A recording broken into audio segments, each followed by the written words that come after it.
G'day guys, Nate here, coming at you with a Waffle video on Collingwood this week. Some bye-week pie waffle to be exact. Was planning on doing some separate videos during the week. We got struck down by a mini virus. Thought, to hell with it. I'll have a good, relaxing fucking weekend, watch some footy games as a neutral fan, and then get back into the thick of it later on. I did say, however, that my next video at the time would be on Brayden Maynard and his current contract talks and his situation there. I haven't disappointed there. I have disappointed, however, in the timing of it. A lot of it's in the rears, some old news to be brought up, but I thought I'd still share my overall thoughts on it. Some other pie contract talks as well, some recent contract extensions to 3 of our players, early 20s players as well, which is good to see in our development and investment as well. And I'll also touch on again on the potential Reef McInnes replacements down back for 2025. Just in regards to this video and also my channel overall, I'm still growing, still finding my feet. If you can, subscribe to the channel, give it a like if you want. I'm hoping to continue plodding away in 2025, hopefully improving on audio and mic quality as well, and also getting a fucking camera as well, get some good lighting as well. I'm in the back corner of my apartment as well, so it's very unfortunate with the lack of lighting as well, so I am still figuring things out there. But anyway, let's get into some bye-week waffle talk, whatever you want to call it. So again, I did want to talk about Brayden Maynard and his current contract talk. Something that I didn't really expect to be talking about early on in season 2025. However, there's some smoke brewing in the air, if you can call it. Is that really a thing, though? Smoke brewing in the air? Not really a good metaphor to say, but it's just one of those things where hopefully it's contained before it gets bigger. If there's smoke, there's fire. I know that's a definite metaphor. So I don't expect this to be a bigger talking point in 2025, but it's good to talk about it now. Hopefully get it contained and hopefully just put away to the back burner. A lot of fire and back burner and brimstone talk. Not good news on that front. But for those who don't know, Brayden Maynard, he's out of contract at the end of the 2025 season. Mid-sized defender, 28 going on 29 in September.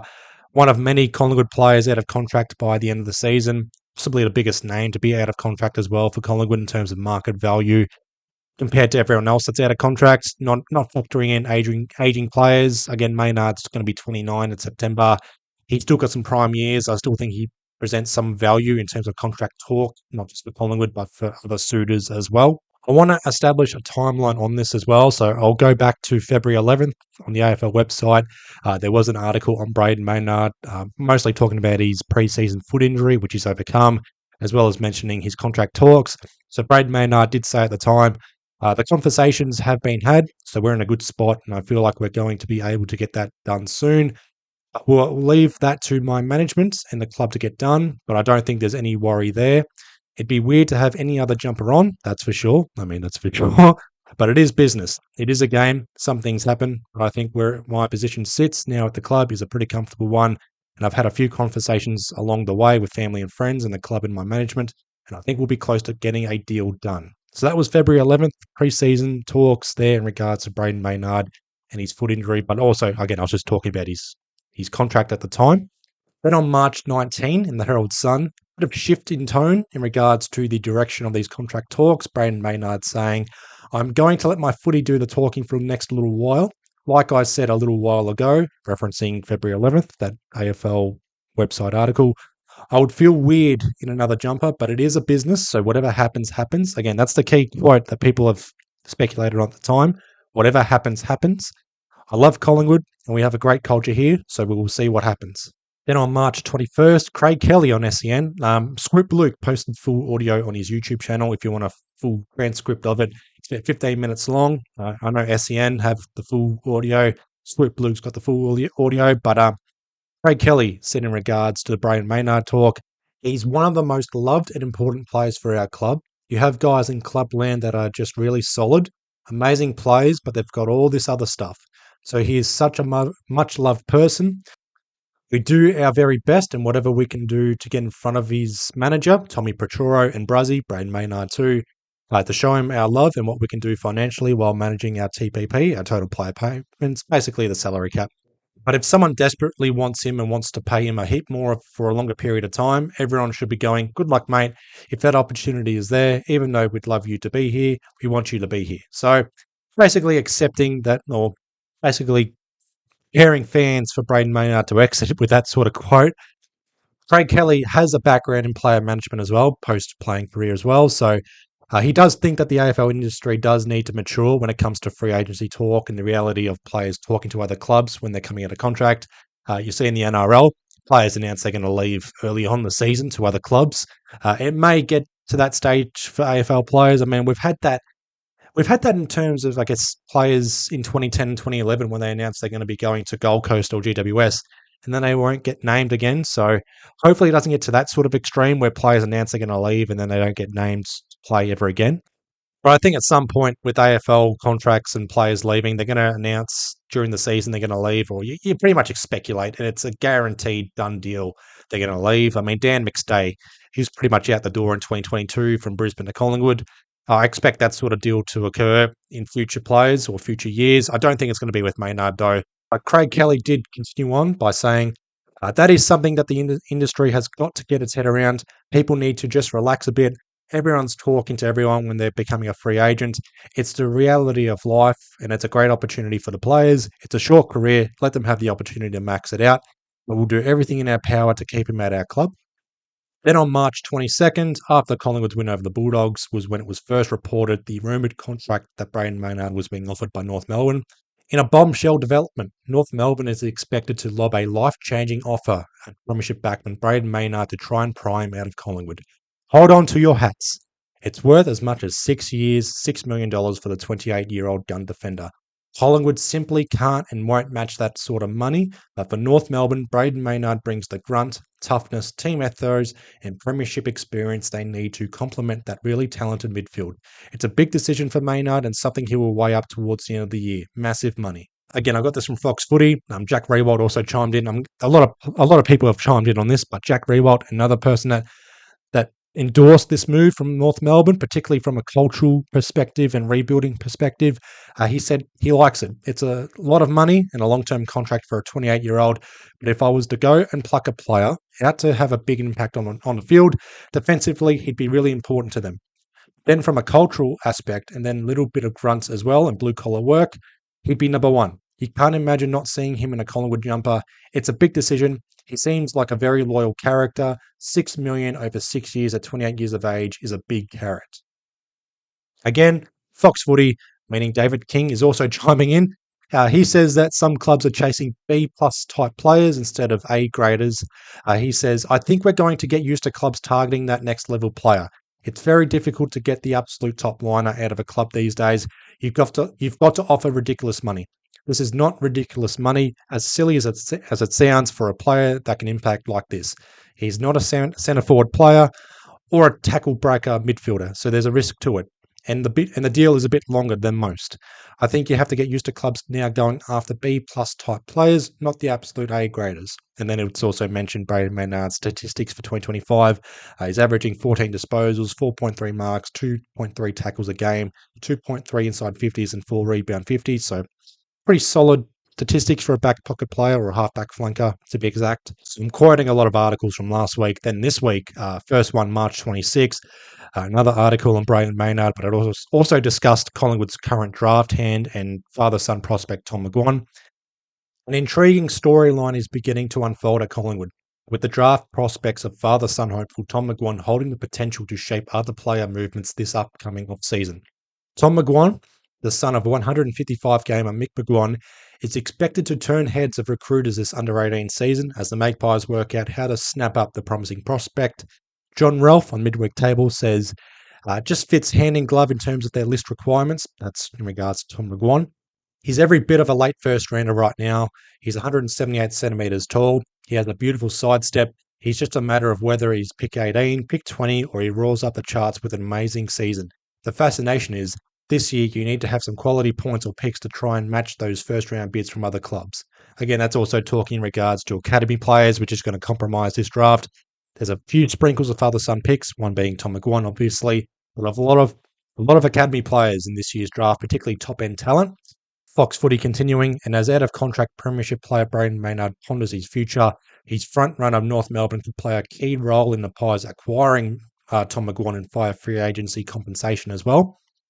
By also stating, do you feel like they're desperate to keep Brayden Maynard, who's been offered $1 million over 6 years? Do you feel like they're anywhere near matching that bid?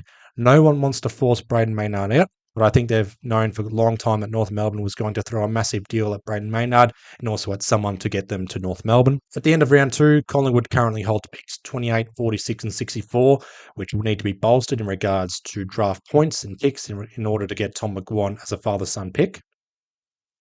Then another article on March 22nd, second last article, I might add. This was in regards to list managers, all expecting Brayden Maynard would stay at Collingwood. So clubs do expect Brayden Maynard to remain at Collingwood. Despite reports of a lucrative bid from North Melbourne, they expect Brayden Maynard to stay at Collingwood. They would be surprised, if anything, for him to leave Collingwood. He is weighing up his options. He does want to test the free agency waters. He is an unrestricted free agent, so there's no trade to be done here. He's keeping his options open. It's either going to be Collingwood or North Melbourne unless a third club comes in with massive offers. It is rare for a player like Brayden Maynard to leave, particularly when they're very happy at Collingwood. It would likely net a late first round pick for Collingwood if Brayden Maynard leaves via free agency as a unrestricted free agent. At pick 15 or late first round pick would entice someone like Matt Rowell to come home to Victoria. Tearing the house down at Gold Coast right now in season 2025. We've also got to factor in as well, Collingwood's got several veterans in the twilight of their careers. 8 players over 30 out of contract this year, particularly guys like Pendlebury's side bottom Jeremy Howe. And then the final article, this is from Jake Niall in The Age as of March 30, so recording this today, so I've just seen this now. I'm not going to quote it word for word or anything like that, but a brief summary.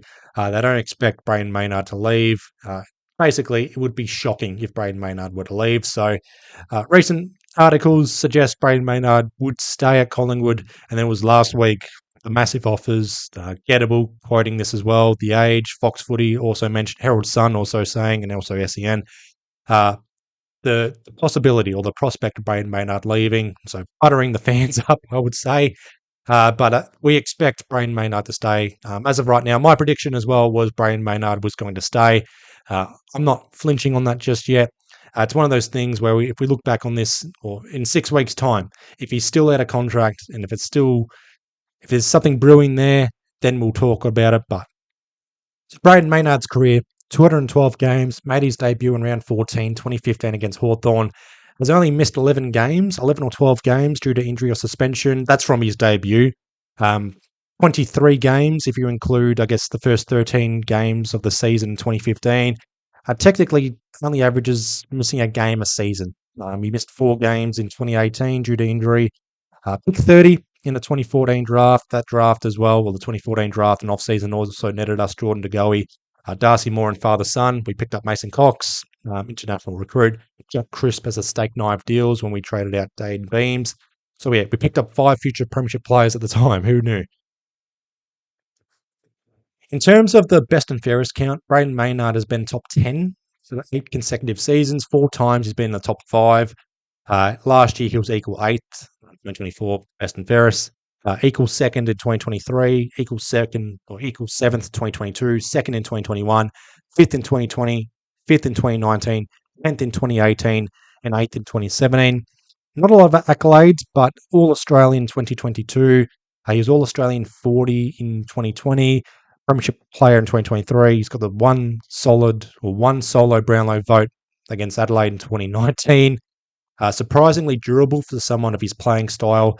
Not many proper accolades. Again, Premiership player, controversially a Premiership player, heart and soul player at Collingwood, All-Australian in 2022, just one Brownlow vote. I said in my prediction video, and I'll say it again, I do expect Brayden Maynard to stay at Collingwood. I expect it to be a 3 or 4 year deal. Remains a one-club player, and then also gets to 300 games of Collingwood.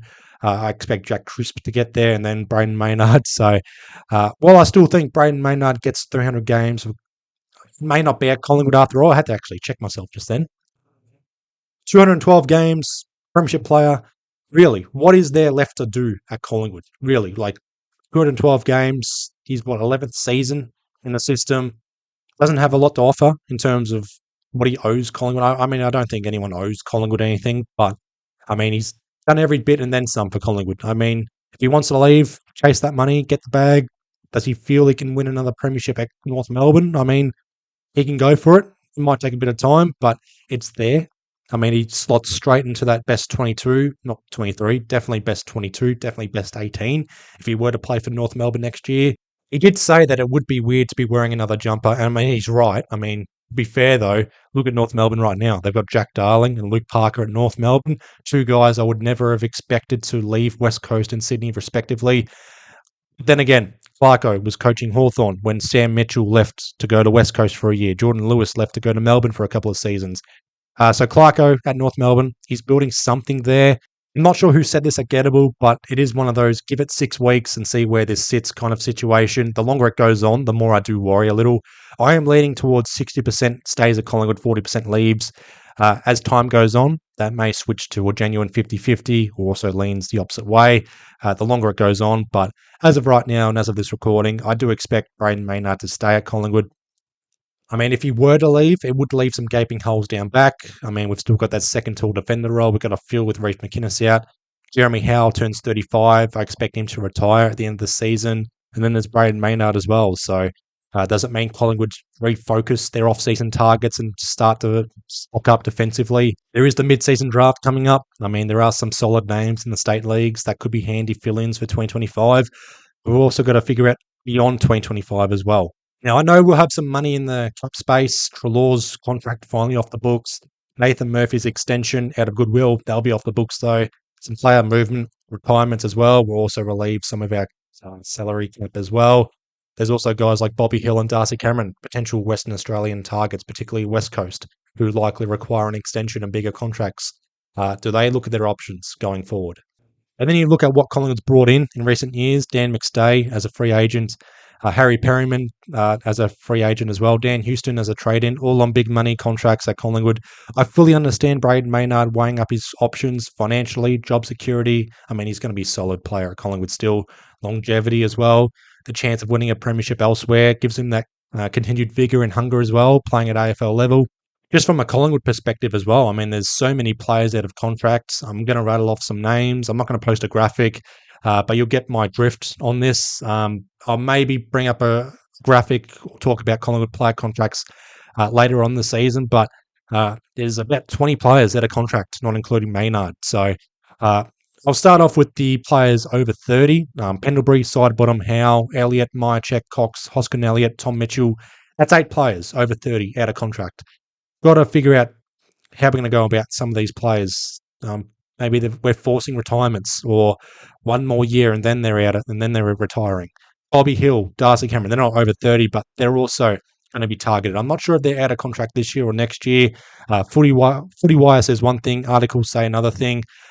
Bobby Hill and Darcy Cameron, that's another 2 players. They're not over 30, but out of or being targeted by WA clubs, particularly West Coast.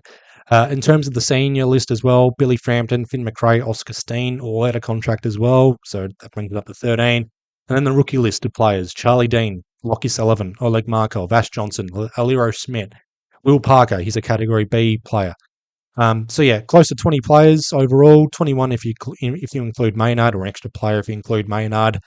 A lot of Collingwood players out of contract, a lot of list management decisions to make as well.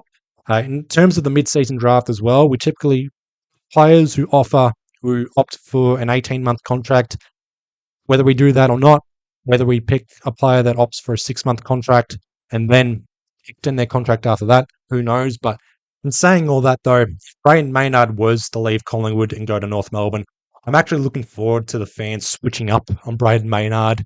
I mean, he gets enough abuse from opposition club supporters. I mean, if he were to leave North Melbourne, I am looking forward to seeing how the fans switch up on this.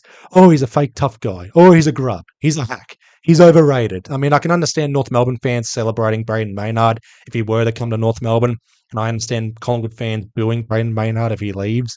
I mean, he's a premiership player, again, controversially, premiership player, so I wouldn't be booing Brayden Maynard, but it's the neutrals, the 16 other supporters. I'm going to study their switch up if this is the case. They switched up on Jack Ginnivan. I fully expect them to switch up on Brayden Maynard here if he does go to North Melbourne. Again, if Brayden Maynard were to leave, it likely gives Collingwood a late first rounder as compensation. I expect Collingwood to then use that to entice a trade or potentially use that as draft points to get Tom McGuane. I don't expect it to be a good player and then Tom McGuane or anything like that. In regards to Tom McGuane, I mean, he's going to be drafted by Collingwood. There's a reason why the number 34 is vacant at the moment. There are murmurs on where Tom McGuane's going to end up in terms of being selected in the draft. I've heard as high as top 10, and then there's also he might get pushed down to the end of second round areas, which will be good for Collingwood.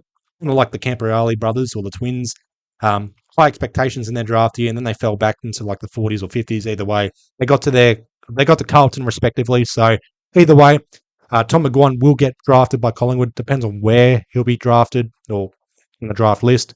A lot of watch this space in terms of list management talks. Something that needs to be, I guess, nipped in the bud, or not nipped in the bud, but worked on now instead of later in the season. Anyway, that's future talk. Speaking of future talk, we get some contract extensions, 3 to be exact, and I'm happy for this as well. All 3 contract extensions are going to segue into the next topic, so preemptive talk coming up. But it was confirmed March 28th by the club that Tao Jath, Ned Long, and Reef McInnes have all signed 2-year contract extensions to keep them at Collingwood until the end of 2027. Justin Lepage, he made comment on this. He was thrilled. We're pleased to have Reef, TJ, and Ned extend their contracts with our club. While we are disappointed that we will be without Reef while he overcomes his ACL injury, we have been so pleased with his growth and development, especially through his move to the backline. We now know he will bounce back from this setback to establish himself as a regular in our side. Throughout his 10 games in the black and white, Ned Long has emerged from being a rookie to becoming a regular midfielder, which reflects his commitment and dedication to his development. And TJ showed great promise throughout his first year at Collingwood, and we see him becoming a key part of our future backline. It's exciting for our fans to see these 3 players alongside Harry DeMattia and Harvey Harrison, who all recently signed, commit to the club while continuing to take their individual games to the next level. Just on these players, I'll start with Ned Long. 10 AFL games, 5 at Hawthorn, 10 at Collingwood.